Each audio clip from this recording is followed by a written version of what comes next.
Qué bueno es poder compartir juntos, poder estudiar la palabra, continuar con este precioso desafío, el Sermón del Monte.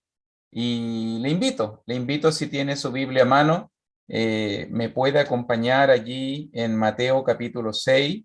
Hoy día vamos a estar considerando sobre todo versículo 6 y también versículo 9 hasta el versículo 13 en cuanto a la oración modelo. Recuerde que estamos en la sección de la justicia externa, donde Jesús nos invitó allí en 6:1 a guardaos de hacer vuestra justicia delante de los hombres para ser visto de ellos. Así que el Señor busca que hagamos las cosas, pero sobre todo busca el propósito, el motivo, el corazón. Muchos en el tiempo de Jesús hacían las cosas correctas, pero con motivos totalmente equivocados. Daban la limosna para hacer tocar trompeta y hacerse notar, o oraban y hacían largas oraciones en público, en las esquinas de las calles, en la sinagoga, solamente con el deseo de hacerse notar, de ser visto. Note que allí en Mateo capítulo 6, versículo 6, ahora Jesús quiere marcar un contraste. Recuerde que estuvimos viendo la clase pasada mirando en versículo 5, los hipócritas judíos aman el orar en pie en la sinagoga. También estuvimos mirando los vanos gentiles, versículo 7, llorando no uséis vanas repeticiones como los gentiles. Pero note el énfasis ahora en 6:6, más tú tienes que ser diferente. Mas tú, cuando ores, entra en tu aposento y cerrada la puerta, ora a tu Padre que está en secreto, y tu Padre que ve lo secreto te recompensará, te recompensará en público. Se fija muy bien. Ya lo hemos dicho, nuestra oración debe ser sincera, nuestra oración debe ser espontánea, pero sobre todo por lo que estamos aprendiendo en esta sección, debe hacerse por los motivos correctos. Por si acaso, vuelvo a reiterarlo, Jesús no está prohibiendo las oraciones en público, no, tampoco Jesús está diciendo que la única oración que Dios escucha es la oración que se hace en secreto y cuando estamos solos y que no debemos orar nunca con otras personas, porque algunos podrían tomar esto literalmente y toda oración debería hacerse en secreto y toda oración debería hacerse a solas, pero no es el propósito de Jesús, en este caso, condenar ciertas prácticas en cuanto a eso, sino que lo que está tratando de enseñarnos Jesús en simples palabras es la dirección de la oración, a quién realmente debemos buscar que nos escuche, realmente el rostro de quién debemos buscar, o sea, incluso debemos cultivar una actitud de que la oración debe ser algo privado, algo de corazón, algo que no debemos buscar que nos vean o que nos exalten. Realmente ese es el propósito de este pasaje. Cuando dice allí, es como que en simples palabras Jesús está diciendo, preocúpate más que te escuche Dios, preocúpate más que te vea Dios, que te escuche o que te vea el hombre. Esa debería ser la preocupación cuando pensamos en la oración. No es malo orar en público, no es malo orar en la iglesia, incluso no es malo que otros nos vean que oramos. El punto es cuando yo lo hago. El punto es cuando usted lo hace con el propósito que lo vea. Eso realmente es lo que Jesús está condenando.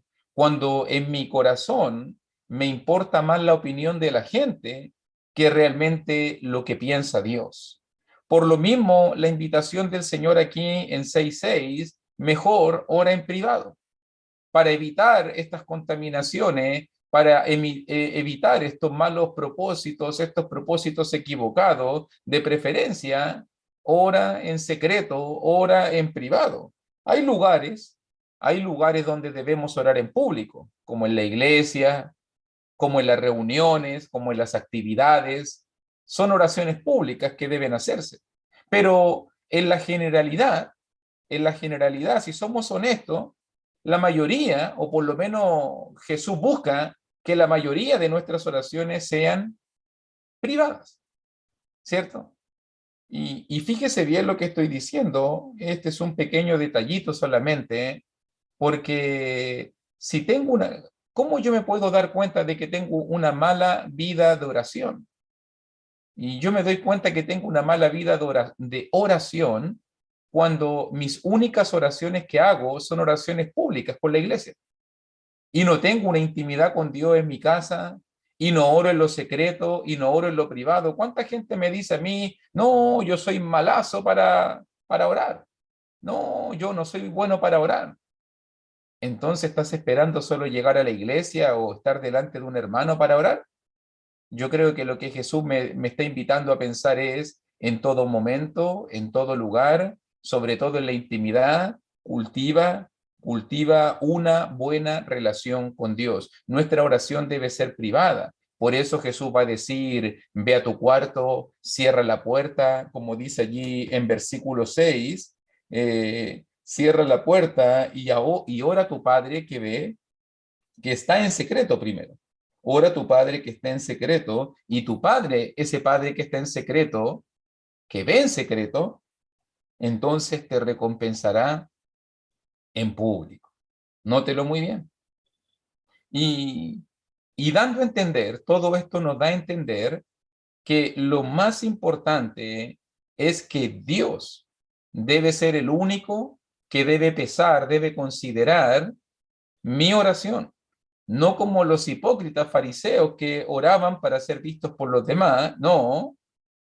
Parece que, si usted se fija muy bien, parece que 6:6, aquí en Mateo, está implicando que Jesús me invita a mí, te invita a ti, a preocuparnos por el ministerio de la oración.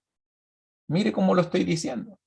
Parece que Jesús me está invitando a mí acá en 6:6 a tener una práctica de oración, a tener un lugar adecuado para orar. Orar en secreto tiene muchas ventajas. Tenemos menos distracciones, podemos estar a solas con Dios, podemos tener un encuentro personal con Él, podemos incluso abrir nuestros corazones con mayor naturalidad. Yo siempre he entendido que esa oración tan privada, tan secreta, esa oración P2P, persona a persona con Dios, muchas veces más fluida, más sincera, más honesta, porque ahí le decimos nuestra verdad a Dios. ¿Cuántas veces no nos hemos encontrado así, contándole tu verdad en la oración más íntima y más secreta? Yo creo que eso es lo que Jesús me está diciendo. Es lo que realmente Jesús me está diciendo. Entonces, el consejo de Jesús: evita lo malo, pero sobre todo busca el momento, busca el lugar, mas tú cuando ores, entra en tu aposento y cerrada la puerta, sí, que nadie lo vea, allí donde está solo Dios, allí donde solamente Dios lo puede escuchar, y tu Padre que ve en lo secreto, Él va a dar la respuesta adecuada, Él va a dar la recompensa, Él va a dar el premio a nuestra oración. Otra verdad que el pasaje nos muestra implícitamente también y que Jesús quiere dejar en nuestra mente es la omnisciencia de Dios. Dios lo sabe todo. Dios lo ve todo. Dios está en todo lugar, incluso en lo secreto, dice el pasaje allí. El Dios que está, el Dios que ve lo secreto y que está listo y preparado para ayudarnos y para respondernos. El Dios que está en lo secreto, el Dios que ve lo secreto. Y increíblemente, mire por ejemplo, si me quieres acompañar en unos pasajes para poder ver esta gran verdad, en el libro de Job, mire por favor cómo lo dice en el libro de Job, capítulo 34, versículo 21. Job, capítulo 34, versículo 21, dice la palabra, porque sus ojos están sobre los caminos del hombre, y nótalo bien, y ve todos sus pasos. Los ojos de Dios lo ven todo. Los ojos de Dios lo escudriñan todo. El Padre que ve lo secreto conoce tu necesidad, conoce mi ruego, conoce mi súplica. También, por si acaso, mira en el libro de Salmos, el libro que continúa, también hay un precioso pasaje allí. Hay muchos pasajes, pero quise elegir solo algunos seleccionados. Y en el libro de Salmos, por ejemplo, capítulo 33, mire allí en Salmos 33, 13 al 15, Salmos capítulo 33, versículo 13 al 15, dice, desde los cielos miró Jehová y vio a todos los hijos de los hombres. Desde el lugar de su morada miró sobre todos los moradores de la tierra. Él formó el corazón de todos ellos, atento está a todas sus obras. Dios atento, Dios mirando, Dios preocupado, Dios supervisando, inspeccionando. Dios vio a todos los hijos de los hombres, Dios miró, Dios está desde el cielo mirando, preocupado de todos los hijos de los hombres. El Padre que ve los secretos. También está el conocido pasaje. ¿Te acuerdas cuando el salmista David dijo en Salmo 139, muy conocido este pasaje también, que grafica esta gran verdad del Dios que ve lo secreto, del Dios que lo sabe todo, del Dios que incluso escudriña la mente y el corazón? Y dice allí en Salmo 139 también, versículo 1 al 4. Y mire cómo dice Salmo 139, versículo 1 al versículo 4. Oh Jehová, tú me has examinado y conocido. Tú has conocido mi sentarme y mi levantarme. Has entendido desde lejos mis pensamientos. Has escudriñado mi andar y mi reposo, y todos mis caminos te son conocidos. Pues aún no está la palabra en mi lengua. Y aquí, oh Jehová, tú la sabes toda. Dios lo sabe todo. También habíamos dicho nosotros y citado varias veces en este estudio del Sermón del Monte el pasaje de Hebreos 4, cuando dice 4:13, y no hay cosa creada que no sea manifiesta en su presencia, antes bien todas las cosas están desnudas y abiertas, las cosas desnudas y abiertas a los ojos de aquel a quien tenemos que dar cuenta. Dios lo ve todo, ¿te queda claro? Dios nos conoce como nadie más nos conoce. Incluso nos conoce más que nosotros mismos. Él ya sabe todo lo que pasa. Él ya sabe todo lo que necesita. Y qué maravilloso privilegio es poder contar con Él y que Él esté velando por cada uno de nosotros. Por lo mismo, debemos ser cuidadosos en la oración. Si Él ya lo sabe todo, si Él nos ve, no tratemos de impresionarlo. ¿Cómo vamos a impresionar a Dios? No tratemos de dar la apariencia de algo que no somos. Si Él ya te conoce, si Él ya me conoce. No tratemos de rebuscar nuestra oración, tratar de causar algo en Dios cuando Él ya conoce mi verdad, cuando Él ya conoce tu verdad. Si lo hacemos con los propósitos correctos, nos dice el pasaje allí, recibiremos su respuesta en 6:6 de Mateo. Si buscamos que el Dios que ve lo secreto, que Él vea, que Él sepa toda nuestra oración, que Él escuche nuestro ruego, que Él escuche nuestro clamor, dice el pasaje allí, Él te recompensará en público. Él se encargará de darnos una respuesta. Sí, viene una recompensa. Dios da su bendición a quienes quieren buscarla de la manera más adecuada. Es como que Dios dijera de esta forma, yo me encargo de tus problemas. ¿Son necesidades? Yo las suplo. No te preocupes. Ofréceme la oración. ¿Tienes temores? Yo respondo a tus temores, yo respondo a tus clamores. Déjame ese trabajo a mí. Tu misión es orar. Tu misión es pedir, tu misión es presentarte de la manera correcta y de la manera más humilde posible, sin demandar, sin exigir. Ven a mí y yo voy a responder. Y yo voy a dar respuesta. Yo ya estoy trabajando en eso. Yo ya estoy viendo en lo secreto tu dolencia. Yo ya estoy viendo en lo secreto tu necesidad. Yo ya estoy viendo en lo secreto tu problema y verás cómo te voy a recompensar en público. Y verás cómo delante de tus ojos voy a dar la respuesta correcta y adecuada. ¿Te fijas muy bien el énfasis que Jesús está dando? Busquemos esa intimidad con Dios, en lo íntimo y lo secreto. Y los beneficios van a ser públicos y evidentes. Tus propios ojos lo verán. Entonces, por todos los errores que estaban cometiendo los judíos, por todos los errores que estaban cometiendo también los paganos gentiles. Entonces Jesús va a enfocarse ahora, fíjese ya, miramos 6.5, 6.6, 6.7, 6.8, y si tú te fijas ahora en capítulo 6 de Mateo, pero en el versículo 9, ahora Jesús se va a enfocar, Jesús nos va a enseñar, Jesús motivado por sus discípulos, va a mostrarnos un ejemplo práctico de cómo orar.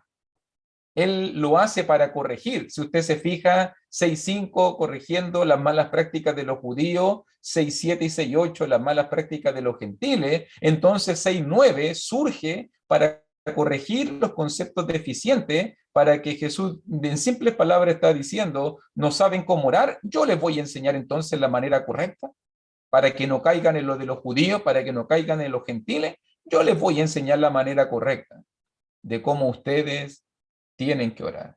Incluso, hermanito, en el texto paralelo, recuerde que siempre en los evangelios encontramos, sinópticos sobre todo, encontramos relatos paralelos de la misma historia, y en Lucas capítulo 11, si usted lo puede mirar así, pero súper rapidito, en Lucas capítulo 11, versículo 1, el texto paralelo aquí de la oración modelo, eh, nos dice, y en Lucas 11, aconteció que estaba Jesús orando en un lugar y cuando terminó, uno de sus discípulos le dijo, Señor, enséñanos a orar, como también Juan enseñó a sus discípulos. O sea que el contexto del pasaje, porque la respuesta que Jesús da en Lucas 11 es exactamente la misma que da aquí en Mateo 6. Es el mismo pasaje, la misma oración, el mismo modelo, por si acaso. Entonces, ellos querían aprender, por eso Jesús le enseña bien. Ellos no querían cometer errores y Jesús les va a enseñar y nos va a enseñar a nosotros a cómo poder llegar de una manera correcta, sincera, fluida, a nuestro Padre Celestial. Fíjese que allí en Mateo 6:9 Jesús comienza diciendo, vosotros pues oraréis así. Y debemos entender, hermanito, primera aclaración, debemos entender que esto no significa que nosotros debemos hacer esa conocida oración y esa repetida oración que le llaman el Padre Nuestro para ser escuchado, ¿cierto? No, Jesús no está diciendo que esta oración se debe repetir, porque si Jesús nos dijera que debemos repetir esto, entonces esto sería una clara contradicción con lo que ya dijo en el versículo 7 y en el versículo 8, ya que los gentiles buscaban repetir, usaban vanas repeticiones.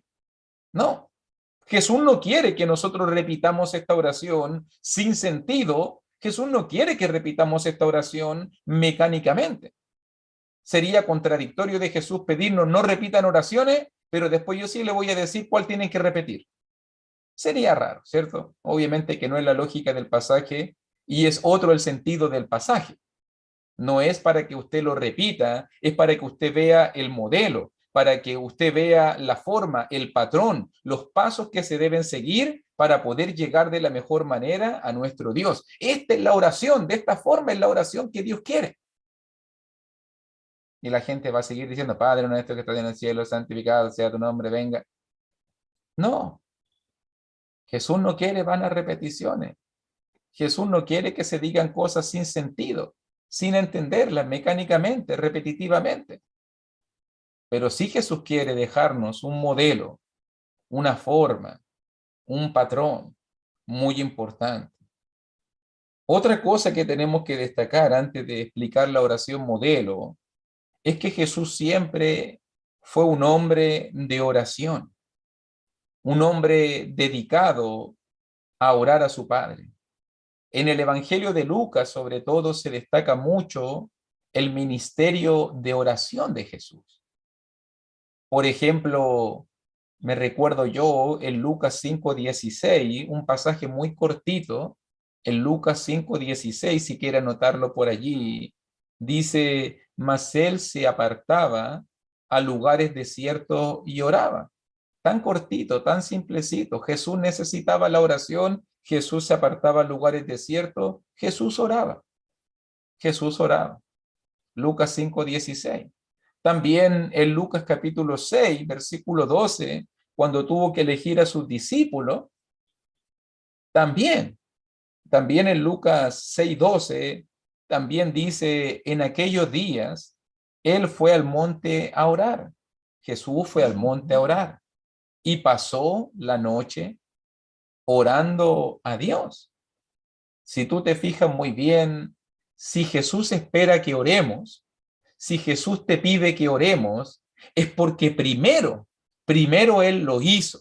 Jesús nunca te va a pedir algo que Él no haya hecho en primer lugar, que Él no te haya dejado el ejemplo. Por eso tenemos que bautizarnos, porque Jesús dice, yo fui el primero que fui a la agua y te mostré el ejemplo. Por eso tenemos que tomar la cena del Señor. Yo fui el primero, yo te dejé el ejemplo. Yo te mostré exactamente. Nunca, nunca. Por eso tenemos que poner la otra mejilla. Por eso tenemos que orar por nuestros enemigos. Jesús nos dejó el ejemplo perfecto para que sigamos sus pisadas. Jesús nunca, no es como nosotros hablamos cosas y a veces ni la cumplimos. No, Jesús nunca te va a pedir algo, nunca te va a pedir algo que Él no haya cumplido primero, que Él no lo esté viviendo primero. Eso me maravilla de Jesús, por eso es que si me invita a orar, es porque Él era un hombre de oración, era un hombre que se dedicaba a orar. Lo segundo que me maravilla aún más que eso, porque es una verdad tremenda, es que, mira cómo lo voy a decir, quiero ser cuidadoso cómo lo voy a decir. Hasta Dios necesitaba orar a Dios. Jesús es divino. Jesús es divino. Y hasta el segundo integrante de la divinidad, hasta el mismo Dios Jesucristo, hasta el mismo Dios Jesucristo, necesitó la oración, necesitó orar a Dios. Hasta Jesús necesitaba estar en contacto con su Padre. Eso me invita a hacerme una reflexión muy, muy importante. Esto me desafía mucho, hermanito. Esto me desafía mucho, porque si Jesús necesitaba de la oración, ¿qué es Dios? ¿Cuánto más nosotros? ¿Cuánto más yo? ¿Cuánto más usted? ¿Cuánto más nosotros necesitamos de la oración?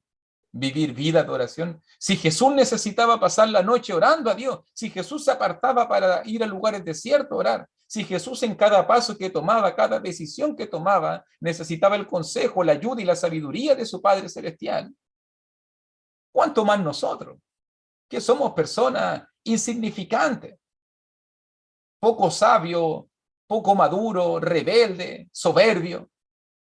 Necesitamos mucho más, simples humanos.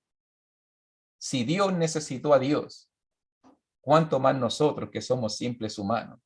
¿Cuánto tenemos que aprender de Jesús? ¿Cuánta humildad, cuánta sabiduría hay en Jesús, en su práctica? Entonces muchos se preguntaban, ¿cómo debemos orar? ¿Cómo debemos orar entonces?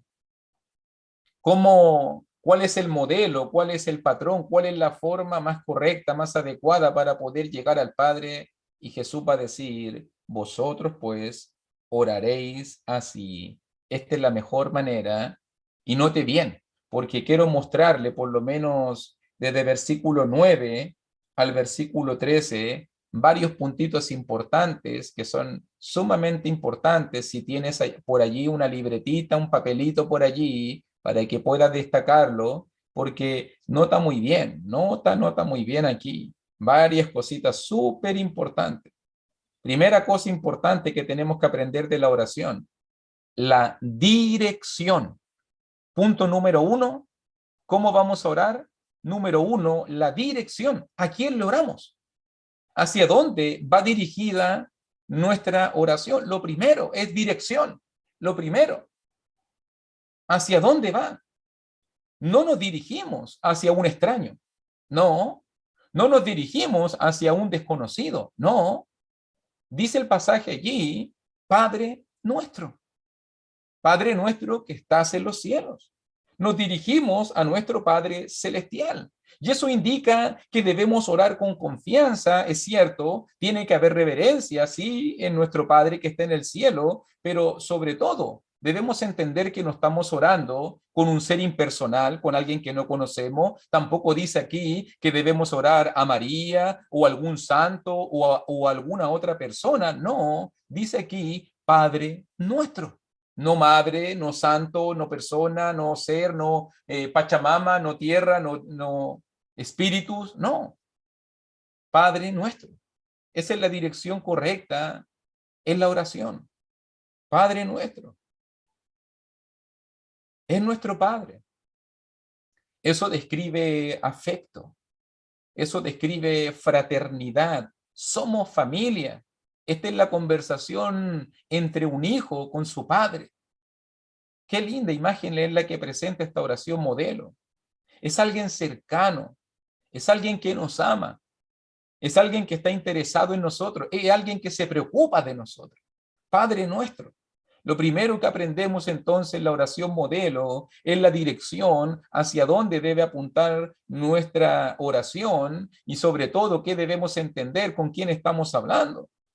Note que también dice el pasaje allí que este Padre se encuentra en el cielo, o sea, destaca su superioridad sobre nosotros. Hay una gran diferencia entre Dios y nosotros. A veces la gente hoy en día dice, decláralo por fe, decrétalo. Le da órdenes a Dios, como que si Dios fuese un monigote, como que si Dios no tuviese poder, como que si ellos fueran superiores a Dios, le dan órdenes a Dios, como que si Dios fuese un mequetrefe, un piñufla, como decimos por acá. Y nosotros somos los grandes los que damos órdenes. No, más cuidado. Estás hablando con tu padre. Estás hablando con tu Dios, más respeto. Hay que usar las palabras con cuidado. Hay que entender que Él es superior a ti. Él está en el cielo y tú estás en la tierra. Recuerda que el cielo es el trono de Dios. Recuerda que el cielo es el lugar de su morada. Es un tremendo privilegio que Dios me abra las puertas del cielo para poder llegar a Él en oración. ¡Wow! Digo, qué tremendo. Pase nomás, mijito. Lo estaba esperando. Así la alfombra roja. Venga a mi presencia. Venga al cielo.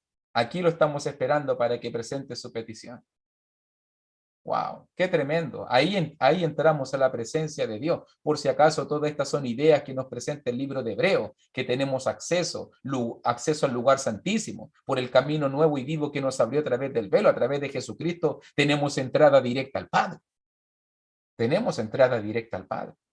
Qué tremendo privilegio ser cristiano entonces. Número uno, entonces, aprendemos la dirección hacia dónde debemos orar. Número dos, versículo 9 también nos indica la actitud para la oración. ¿Cómo nos acercamos a Dios en la oración? Pregunta. Dice el pasaje, santificado sea tu nombre. La oración es también un modelo en su reverencia. Dios no es un amigo ocasional, no, es tu Padre y su nombre es santo. Un pasaje que me maravilló mucho. Allí en Salmo, si quiere notarlo, puede verlo después, en Salmo 111, versículo 9. En Salmo 111, versículo 9 dice, redención ha enviado a su pueblo, para siempre ha ordenado su pacto, y dice, santo y temible es su nombre. ¡Wow! ¡Qué tremendo! Santo y temible es su nombre.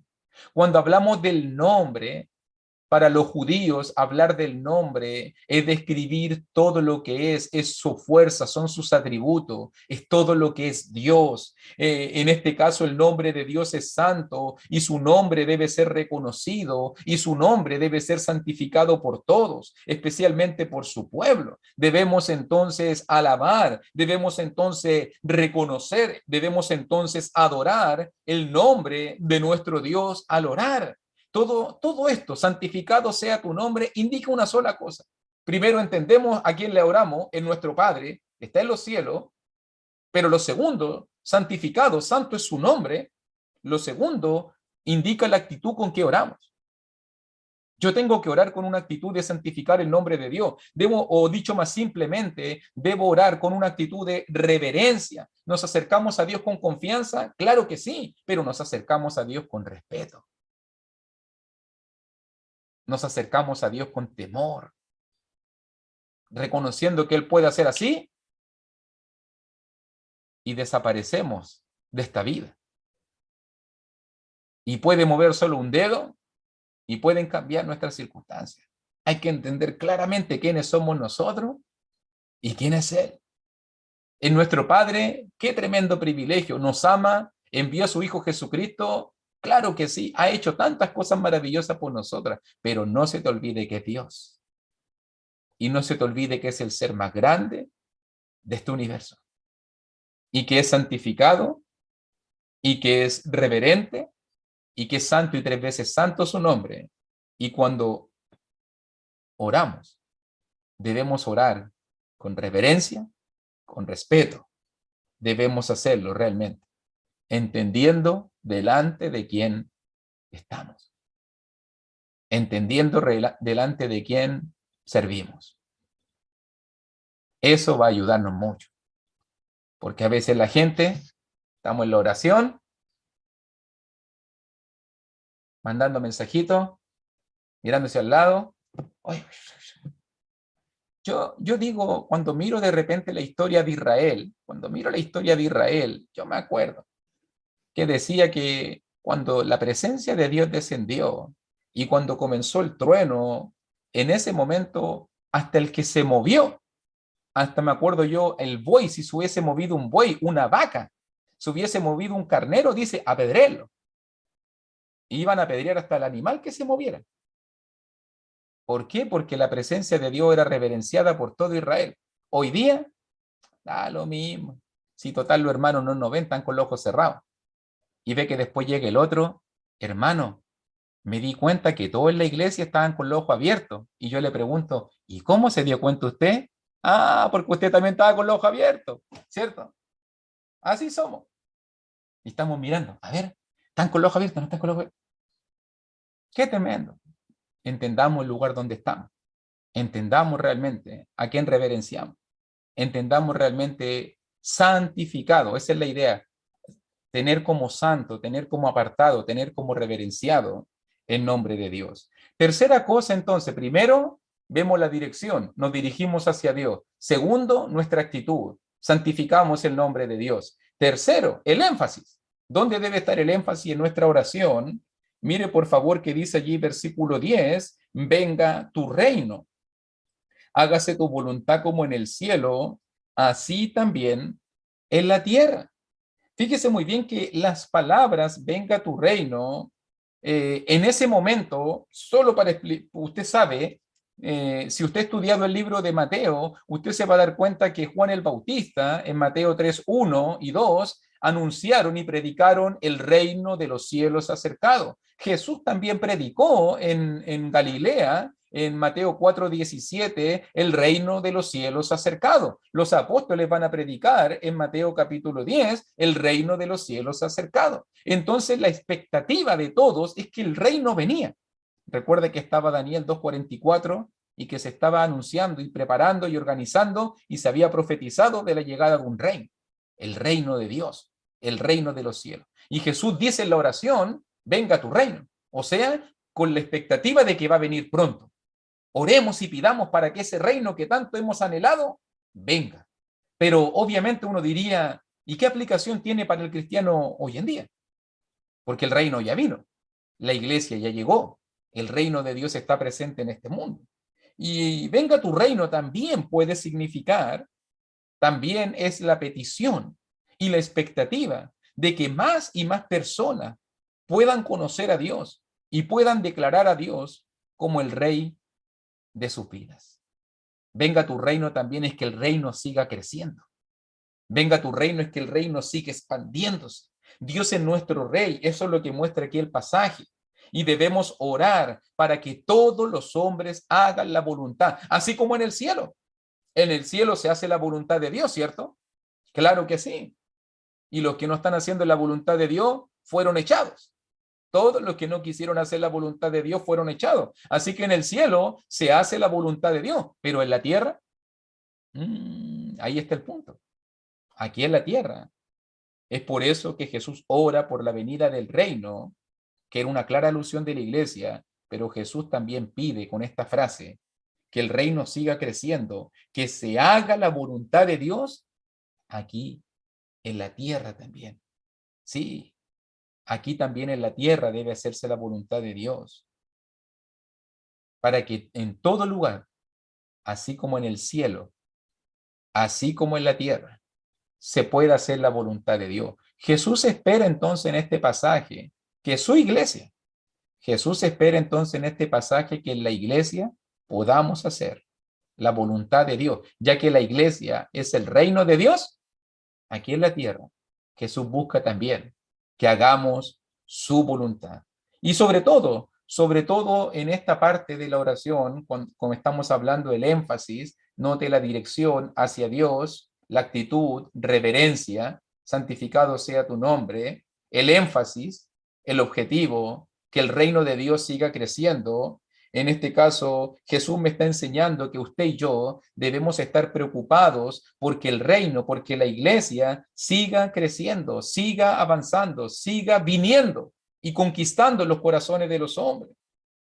Y debemos orar por la iglesia, debemos orar por el bienestar del reino, debemos orar por la iglesia en nuestra comunidad. Sí, debemos orar por la iglesia en nuestro país, en el mundo entero. Debemos orar porque las fronteras del reino sigan creciendo, porque Dios nos abra puertas, porque la gente comienza a reconocer a Dios como su soberano, como su Señor, como su Rey. Una buena petición, venga a tu reino. Bueno, muchos dicen el reino ya vino, pero todavía tiene que expandirse y llegar a todo lugar del mundo. Todavía hay lugares y regiones y ciudades que todavía el reino no ha venido, y nuestra oración y súplica es para que el reino de Dios, así como se hace la voluntad de Dios en el cielo, en esta tierra, también se haga en todo lugar la voluntad de Dios. Tercera cosa que aprendemos entonces, el énfasis en nuestra oración. Ahora, número 4, pasando al versículo 11. Fíjese bien, tan conocido también, el pan nuestro de cada día, dánoslo hoy. El cuarto enfoque que aprendemos en la oración modelo es la preocupación por la necesidad física. La preocupación por la necesidad física. Pedimos por nuestras necesidades. ¿Pedimos porque el reino crezca? Claro que sí. Pero también la oración es una buena oportunidad para pedir por nuestras necesidades materiales. Dios quiere que nosotros le pidamos aún las cosas esenciales para nuestra vida. Toda nuestra vida depende de Dios, ya sea el alimento, ya sea el vestido, el alojamiento, todo es suplido por Dios. Y note Note ahí, tan cortito este pasaje, pero note que habla de lo necesario, porque dice el pan nuestro, no dice el caviar, no dice la pizza, la hamburguesa, no dice el hot dog, no dice la carne asadita.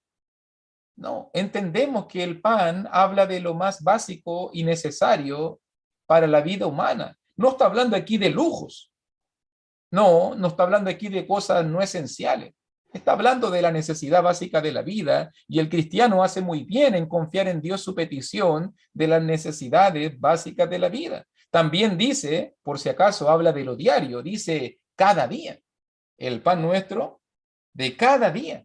Dánoslo y está hablando de las necesidades diarias. No habla de pedir para un mes, no habla de pedir para tener más de lo que necesitamos. No, no está pensando en la codicia de tener más, sino está hablando de lo que es justo y necesario para el día, para el día a día. Orar de esta manera es demostrarle a Dios nuestra completa dependencia de Él. Me acuerdo que Pablo dijo, ¿se acuerda usted de ese pasaje cuando Pablo dijo, así que teniendo sustento y abrigo, estemos contentos con esto? ¿Estamos contentos por la provisión diaria?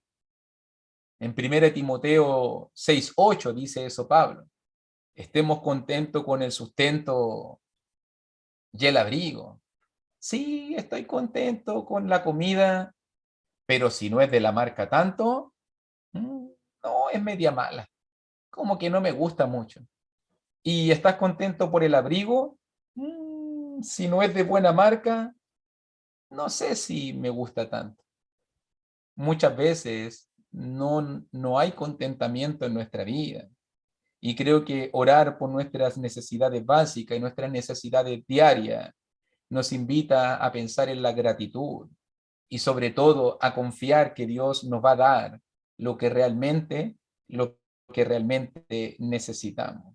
Eso sí, quiero aclararlo muy bien. Esto no significa, hermanito, entiéndase muy bien cuando oramos aquí el pan nuestro de cada día, dánoslo hoy. Esto no significa que debemos solo orar y después cruzarnos de mano. Ya oré, le pedí a Dios por el pan nuestro, pero hermano, hay que ir a trabajar. No, yo me quedo aquí acostadito en cama y que el pan me lo traiga Dios aquí a la puerta de la casa. ¿Sí? Si Dios dice que el pan nuestro me lo va a dar, yo oré, confío en Él, así que ahora yo me quedo en casa y que Él venga y me traiga el pan. No, no dice eso en la Biblia. Porque mucha gente usa esas excusas hoy en día para no trabajar y para vivir a expensas de otros. Dice Pablo, si alguno no quiere trabajar, tampoco coma. Y por mucho que ore, si no se esfuerza, el mandamiento de Dios es clarito. Dios no va a bendecir y prosperar a una persona que no quiere trabajar, que no quiere esforzarse. Eso es importante. Sí, Jesús quiere que le pidamos, claro que sí. Dios quiere suplir tu necesidad, claro que sí. De Él viene todo, claro que sí, pero debemos trabajar por ello. Esa es la manera como viene la bendición y la provisión de Dios para nuestra vida, esforzándonos y luchando por nuestros hogares.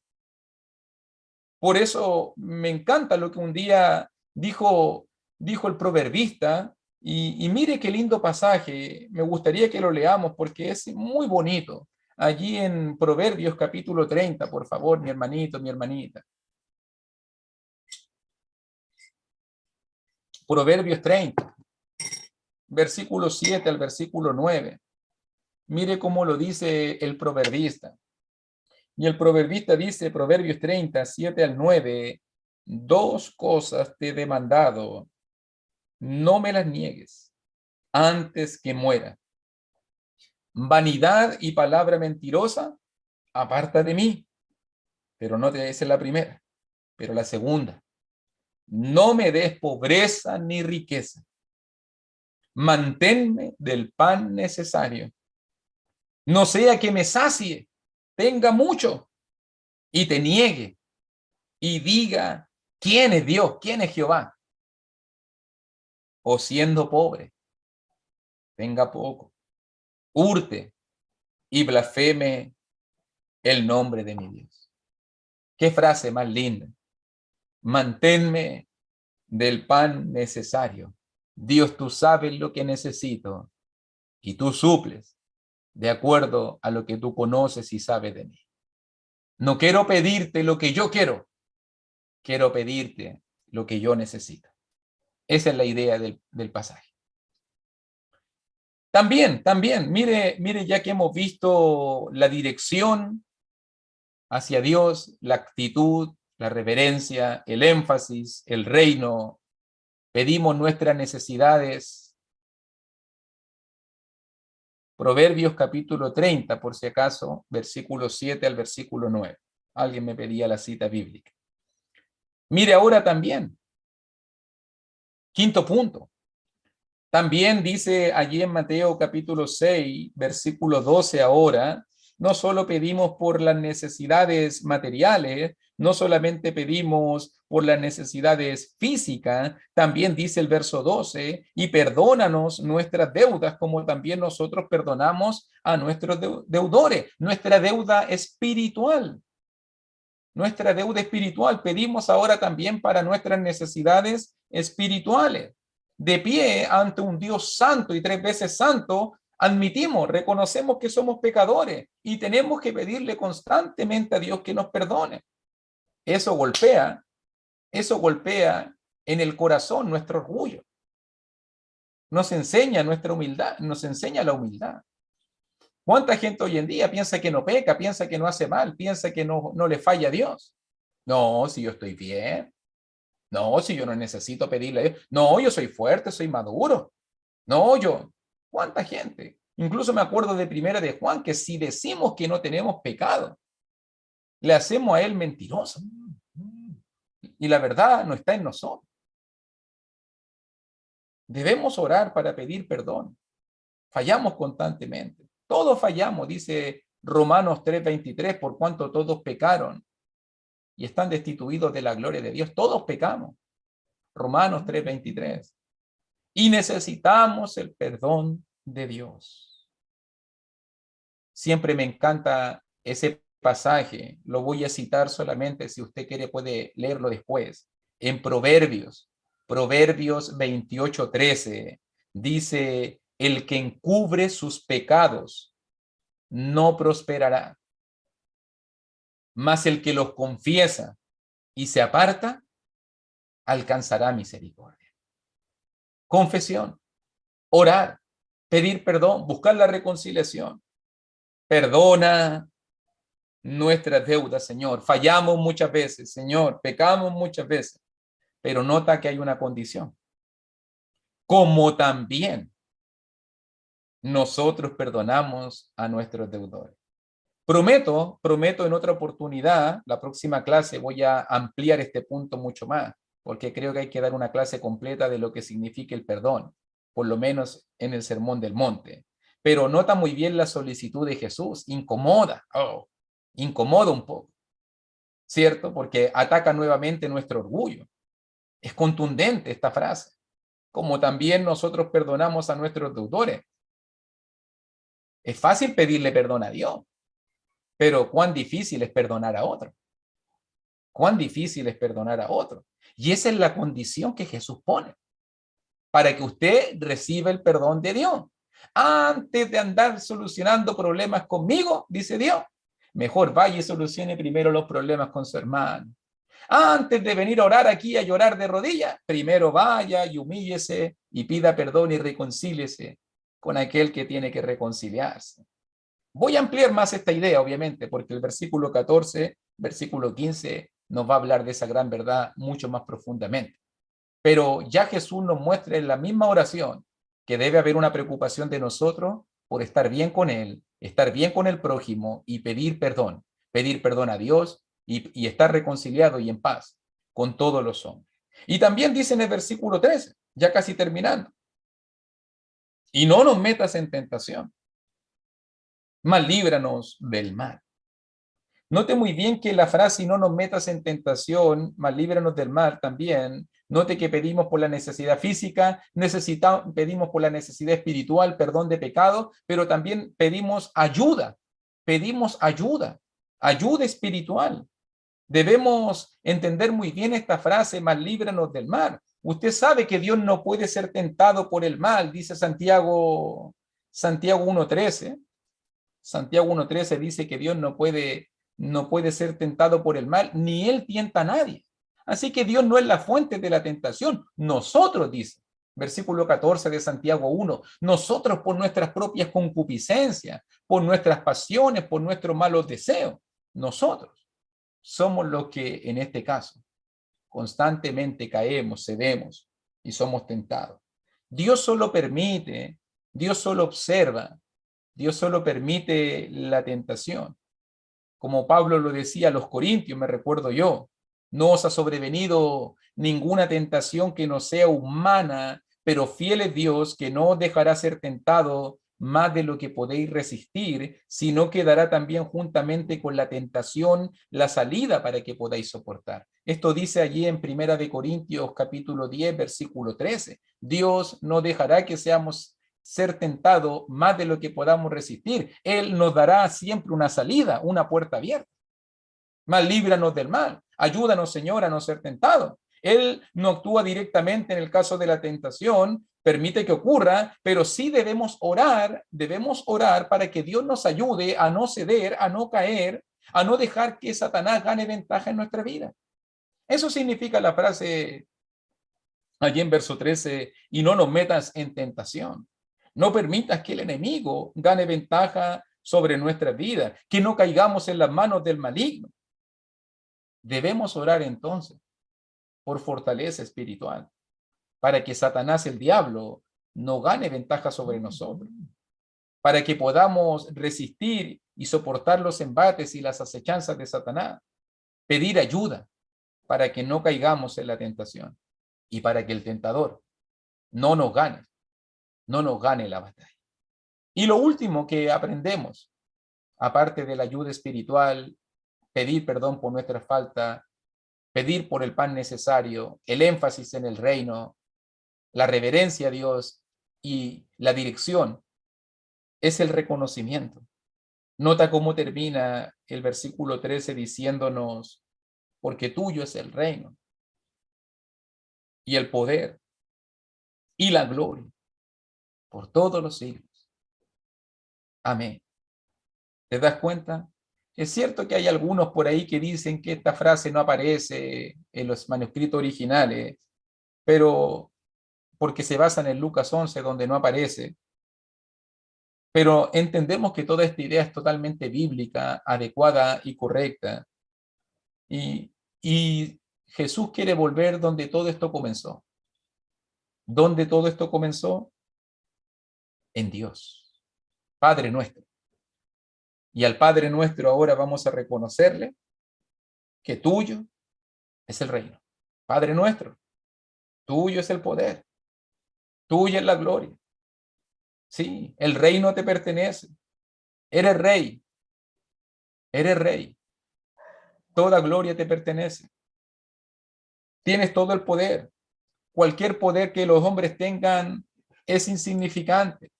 Cualquier poder que los hombres tengan es pasajero. Tú tienes el verdadero poder en comparación con el poder de Dios. Todo se queda pequeño. Tuya es la gloria. Sí, no hay nadie más glorioso, no hay nadie más majestuoso que tú. A ti te pertenece el reino, el poder y la gloria. Y todo esto es eternamente y para siempre. Qué lindo es que la oración comienza con Dios, dando énfasis en Dios. ¿Quién es Dios? ¿Dónde está Dios? ¿Y cómo debemos reverenciarlo? Y la oración termina nuevamente reconociendo el poder, la autoridad, la soberanía, la gloria de Dios por los siglos de los siglos. Dios tiene y le pertenece todo poder. Él es el soberano que gobierna en su reino, que es la iglesia. El reino es la iglesia.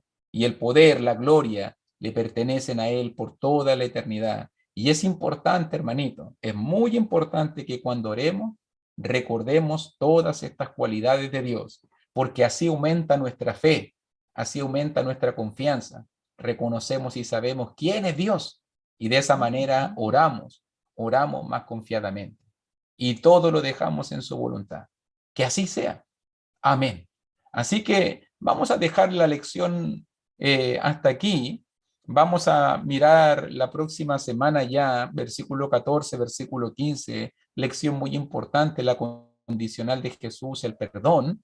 Pero qué importante, qué lección más importante hemos aprendido en cuanto a la oración modelo, a la oración que a Dios le agrada, a la oración que Dios acepta, que Dios recibe. Que Dios le bendiga y muchas gracias por su paciencia sobre todo y por esta preciosa oportunidad de poder